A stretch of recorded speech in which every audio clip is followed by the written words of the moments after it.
So this may not look like much, but y'all, this powder is so vibrant, so beautiful, and has such a kick to it.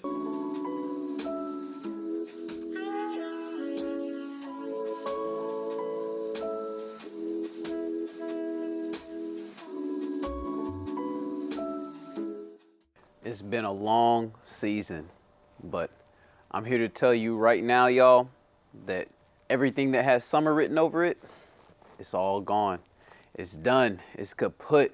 It's out of there. So what we're gonna do now is we're gonna go through the pepper patch and pick every single pepper that is on our plants in hopes that we can make some more seasoning that will take y'all along with us when we do that as well. So let's do it. Y'all, we could be hurt by this, we could be down by this, but it's the natural progression of things. The season's over, but we got plenty of blessings to show for it, and we're gonna have plenty of continued blessings as the season goes on with our greens. Even though everything has frost damage on it, you know, there are plenty of peppers that were well on their way to ripeness, and that's okay with me, because realistically, when it's all said and done, you gotta have something to do with these peppers anyway. So a lot of these peppers were in their red phase, and I'll take the Berbere chilies usually in their brown phase, but this is quite all right right here.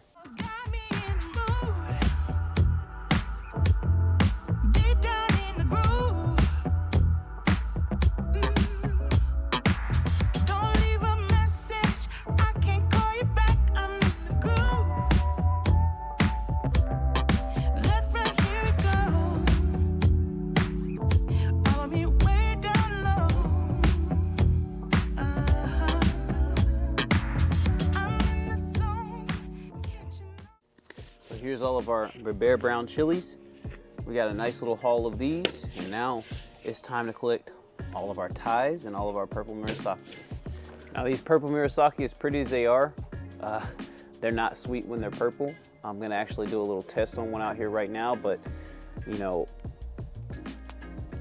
you can look on the inside and you can see that there's no redness to it. It's no ripeness, it's just pure purple and green. I'm gonna taste the flesh of it though.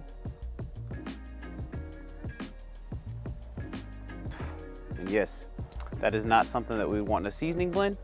So we're gonna just harvest the red ones, and then we're gonna be on our way. These did a really good job of ripening here at the end, and I'm really proud of how far they got before they called it quits. So I'm happy with the harvest that we're getting from these at the end of the season.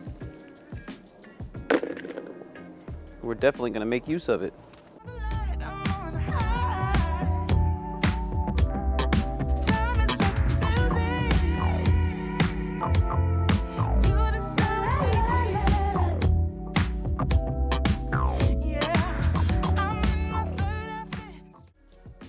The purple murasaki wasn't the biggest yielder until the end of the season, but she definitely is the sweetest pepper that I've ever eaten, and we're definitely going to be growing her again.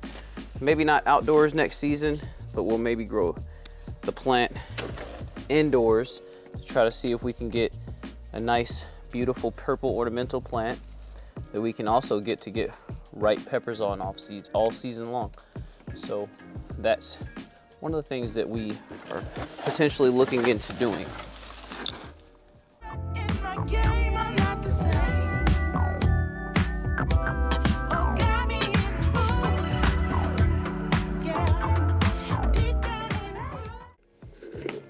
Here's all of our purple murasaki peppers. We don't got that many of them, but it's still something to add to the seasoning batch.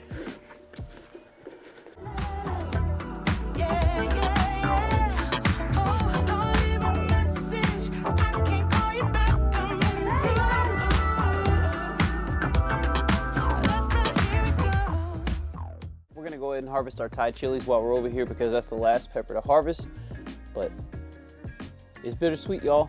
It'll be the end of the pepper season. We had a nice long run. We had our peppers outside really early and we got a really strong harvest, and I have no regrets. But y'all, these Thai chili, they are something serious. They're beautiful. I let them kind of amass on the pepper throughout the season so that they can have plenty of time to ripen. But these are some of the more flavorful, smaller but flavorful peppers. They have less flesh than everything else, but they definitely pack a very strong and pungent flavor when it comes to the peppers.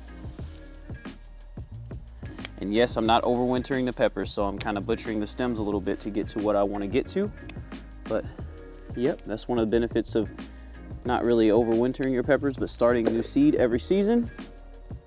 You also get a little bit of environmental improvement with every passing year when you decide to start your own seed with the pepper.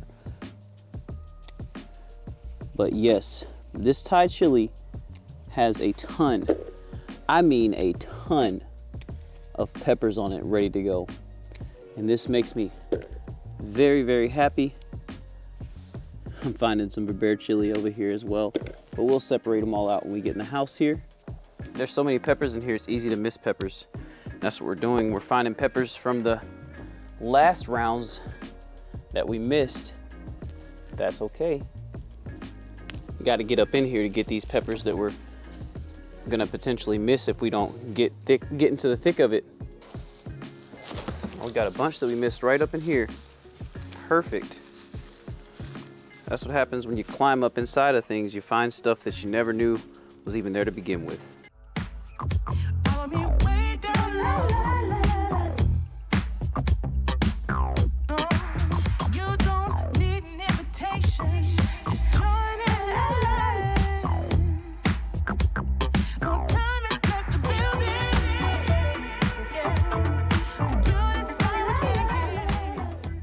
All right, so we've gotten all of the peppers harvested that we want to have harvested for the end of the season, and this is what we're left with.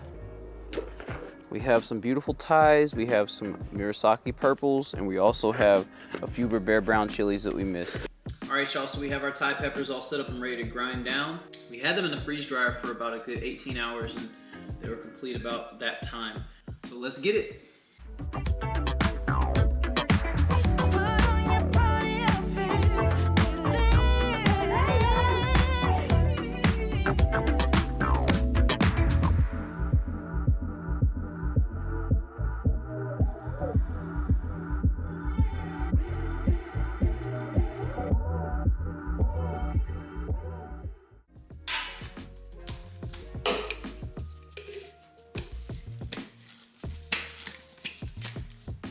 All right, y'all, so this is what we have before we do our grind. This is what we look like. Get a nice close look at the peppers before we turn them into powder. And now we're about to get our blend on.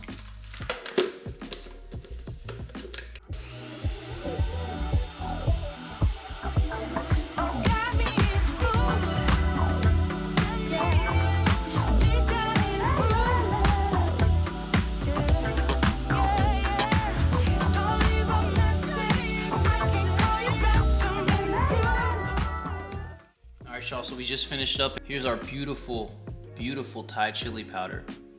We're gonna go ahead and put it into a jar so y'all can get a closer look.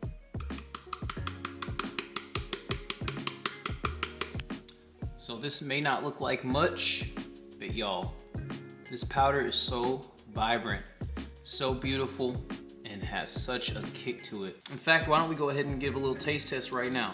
I'm gonna just go ahead and do the little dab of flavor test. See how we rocking? You see? So go ahead and get a close look at that powder real quick. And heads up.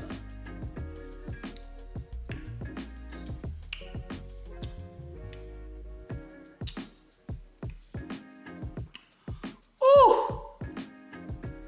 God dog. That was beautiful. And I'll tell y'all what, that would go great if we added a little turmeric to the blend, but that's all we would need for that. Boy, that's flavorful.